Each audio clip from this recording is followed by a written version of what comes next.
Bonjour!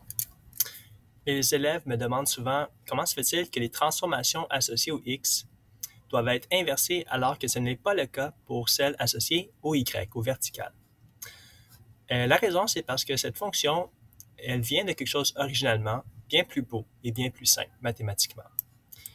On peut regarder l'équation suivante. Ce n'est pas une équation très intéressante, donc on va rajouter une fonction de x. Et ensuite, on va ajouter toutes nos transformations. Donc, on pourrait avoir simplement, disons, des variables comme a fois x plus b. Et ensuite, ici, on pourrait avoir c fois y plus d.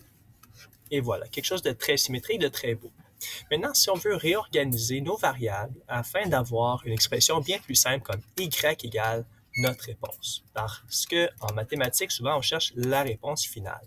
On aimerait bien avoir une expression tout simple de y égale ta réponse. Alors, c'est ce qu'on va faire. On va faire un peu d'algèbre pour réorganiser ça, mettre toutes les variables, tous les paramètres qu'on ne veut pas à la gauche du côté droit. Alors, lorsqu'on fait ceci, le c va devenir 1 sur c fois la fonction qu'on avait ici. Puis le plus d va devenir moins d.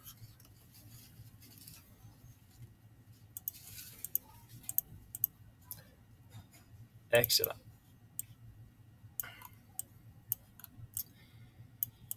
Et on remarque ici, on avait notre paramètre qui multiplie le x, alors qu'ici, ça divise. En mettant les paramètres de l'autre côté de l'équation, ils sont inversés, ils sont flippés, si on veut. On peut voir ça aussi lorsqu'on a le plus b. Ici, on va voir le moins d. Alors, voici l'explication tout simple pourquoi on a des opérations inverses pour le x et pour le y. Finalement, ils ont commencé pareil, mais on a déplacé celle du y de l'autre côté de l'équation.